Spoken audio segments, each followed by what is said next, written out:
Salut tout le monde. Je voulais vous parler aujourd'hui du changement de paradigme. Comment on fait pour changer d'idée. Hier, j'ai changé d'idée au cours des dernières années plusieurs fois. Euh, je vais vous raconter un peu l'histoire. Euh, donc, euh, en 2016, en 2016, quand il y a eu l'élection de Donald Trump, Donald, je me suis dit, aïe, aïe, c'est catastrophique. C'est catastrophique. Là. Grab them by the pussy. J'en revenais pas, là, tu sais, à quel point il était complètement. C'est un esti de malade, là, ce gars-là. Grab them by the pussy. Là, tu sais. D'ailleurs, j'ai fait un montage vidéo qui est dans ma liste de vidéos YouTube. Et puis, on voit à quel point le personnage, là, il est dément. Là.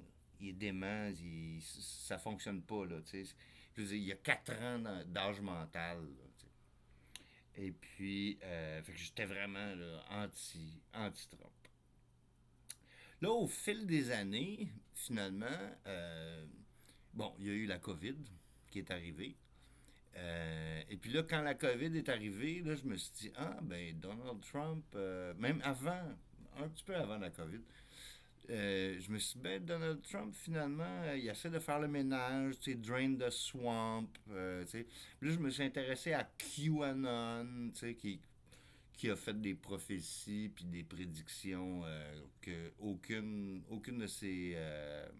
de ces prédictions-là ne se sont réalisées, là, tu sais. C'est absolument n'importe quoi. C'est comme une espèce d'intelligence artificielle complètement débile qui a dit des choses. Puis les gens y ont cru, puis ils ont embarqué là-dedans, comme quoi c'était les vrais, là, tu sais, patriotes. Les vrais patriotes. Fait que moi, je me suis mobilisé. J'ai organisé 13 manifestations ici à Sherbrooke pour lutter, mettons, contre les mesures sanitaires, entre autres. Bon. Fait que là, je suis comme passé.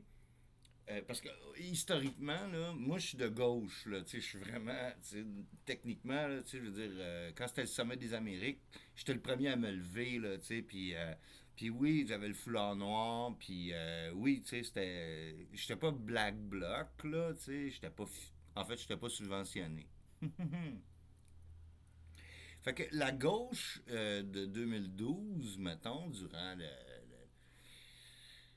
la crise étudiante, la gauche, il y a eu le peuple, tout le monde en fait s'est mobilisé pour les étudiants. Autant les gens qui ont des enfants, les personnes âgées, les étudiants, il y avait plein de gens qui étaient dans la rue pour se mobiliser contre la loi 78, entre autres, qui était une loi omnibus. Et puis, malheureusement, ce que j'ai constaté aussi, c'est que en 2020, quand il y a eu la COVID, et puis qu'il a commencé à y avoir des manifestations contre les mesures, la démesure sanitaire, en fait, appelons les choses telles qu'elles sont, il n'y a pas eu de mobilisation. C'est-à-dire que les gens de 2012 déjà, Gabriel Nadeau-Dubois était déjà rendu au gouvernement. Fait qu'il n'était pas pour aller se présenter dans la rue pour manifester, tu sais, pour dire hey, moi, je me révolte, là, je me révolte contre les inégalités sociales. Non, non, c'est pas. Non, finalement, moi, ça me dérange pas, tu sais, que les lois soient faites, que ce soit des décrets, tu sais. Fait qu'on s'en crisse, tu sais. Bon, ouah. Ben, je vous ferai pas tout le topo, là. L'idée, en fait, que je veux apporter, c'est la capacité du cerveau humain à changer de paradigme. C'est-à-dire, comment on fait pour changer d'idée. Donc, comme je vous dis, par rapport à Trump, en 2016, j'étais anti-Trump.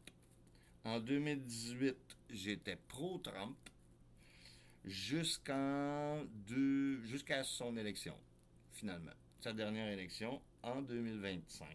Euh, et puis là, je me rends compte que finalement, c'est vraiment un gros con. C'est vraiment un gros con. Puis c'est un gros pédophile. Puis c'est un suppôt de Satan qui est complètement vendu à Israël.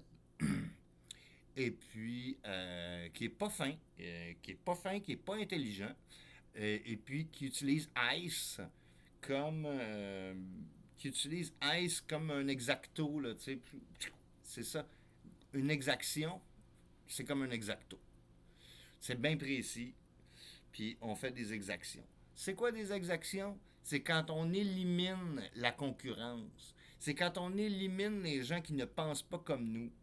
Puis là, on est pogné en plus ici avec Legault. Puis Legault, qui était en première page du Journal de Montréal, il faut éliminer les gens qui ne pensent pas comme nous. Puis ça, c'est avant son élection à lui, qui a carrément dit ça. Là. C'est verbatim. C'est verbatim. Donc, changer de paradigme. Bon. Là, on va rentrer dans un autre sujet complètement, qui est un exercice intellectuel que moi j'ai fait. Euh, bon, tout le monde sait là, que je suis un utilisateur de drogue, que je modifie ma conscience avec différentes substances. Bon, ça, c'est une cigarette en passant. Là. Je ne fumerai pas un joint en live. Là. Fait que, ce que je veux dire, c'est que j'ai un entraînement. Mon cerveau, il y a un entraînement d'être capable de changer d'idée. Donc, changer de paradigme. Par exemple, mettons la théorie quantique. Okay? Quand j'avais 16 ans, la théorie quantique, j'ai lu Louis de Broglie, Le Cantique des Cantiques, et puis j'ai trouvé ça fabuleux. Et puis là, je suis tombé dans toute une espèce de trip quantum, quantum, quantum, quantum. Et puis, ça m'a pris 20 ans avant de changer d'idée. Ça a été quand même assez long. Non, ça m'a pas pris 20 non, ça m'a pris 15 ans, mettons. Peu importe, ça n'a pas vraiment d'importance. Ce qui est important, c'est l'exercice. C'est l'exercice d'être capable de changer d'idée. Comment est-ce qu'on est capable de changer de perspective? Donc, en prenant beaucoup de LSD, par exemple, dans mon cas, puis ça se voit, là, tu sais, ça se voit, le gars, il est, OK, lui, OK, hein, ouais. Euh, et puis d'autres substances aussi, là. Ce que ça fait, c'est que ça te déconditionne. Et puis là, ensuite, tu te dis, OK, moi, je pensais telle chose, puis maintenant, je pense plus telle chose. Puis, mais je ne sais pas exactement quoi penser. Parce que le LSD, ce que ça fait, c'est que ça déconditionne. Ça déconditionne l'esprit. Et puis, ce déconditionnement-là finit par faire que tu te retrouves un peu dans le vide. C'est-à-dire que tu n'as plus d'idéologie. Tu sais même plus t'es qui, en fait. Parce qu'il y a une dissolution de l'ego qui se fait durant le trip de LSD. Et puis, à la fin du trip, après 12 heures d'expérimentation, là, il faut que tu te reconstruises miette par miette, morceau par morceau, parce qu'il ne reste plus rien. Tu sais. Toi, tu es en miettes, là. Ton esprit est en miettes, tu es pulvérisé. Tu sais. Fait que là, il faut que tu le reconstruises morceau par morceau, et puis que tu te refasses déjà une identité, puis il faut que tu te refasses des opinions sur tout et n'importe quoi. Donc, cette expérience-là de changement de paradigme par le LSD, c'est forcé. C'est inévitable, en fait. Tu n'as pas le choix de reconstruire ta pensée, de reconstruire ton opinion sur X, Y, Z sujet. Là. OK? Bon. Ceux qui en ont fait, ils vont comprendre tout de suite. D'autres, ceux qui ne le savent pas, ben, vous le savez pas, puis vous le saurez peut-être jamais. T'sais. Euh, mais le fait de changer d'idée, c'est un entraînement.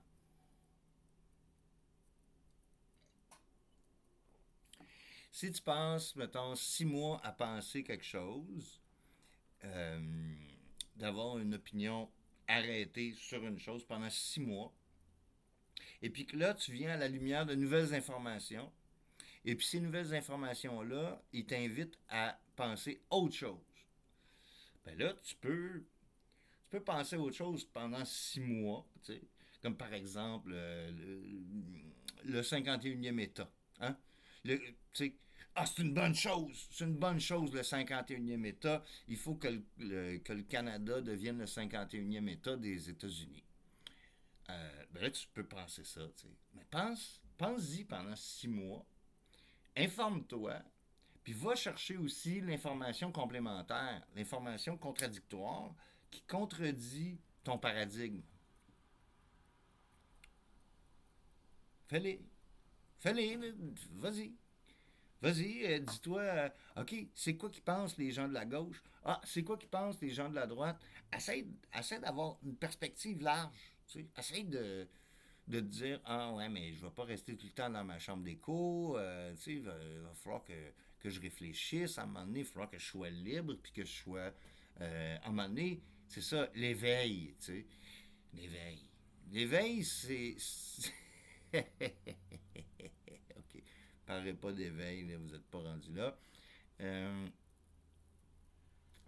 mais d'aller chercher l'information contradictoire pour avoir des éléments de réponse, puis avoir une perspective plus large, sans être nécessairement émotivement impliqué dans cette pensée-là.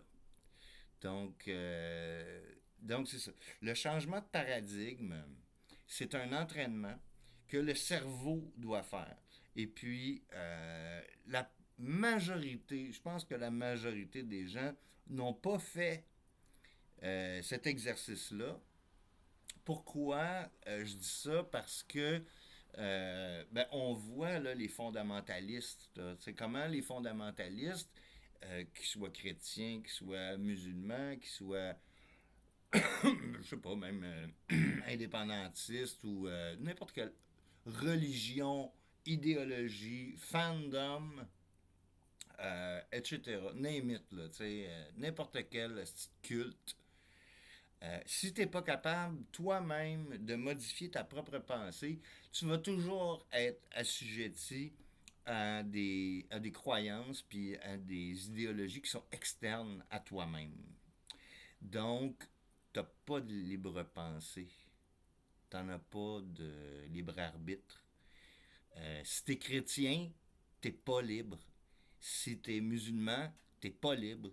Si tu es juif, t'es pas libre. Si t'es LGBT, t'es pas libre. Si t'es capitaliste, t'es pas libre. Si t'es d'extrême droite, white power, là, suprématie blanche, t'es pas libre. Fait que l'entraînement du cerveau a changé de paradigme, complètement changé. Dire, OK, avant je pensais ça, maintenant je pense ça, ben dis-toi que plus tard, peut-être que tu vas penser différemment. Voilà.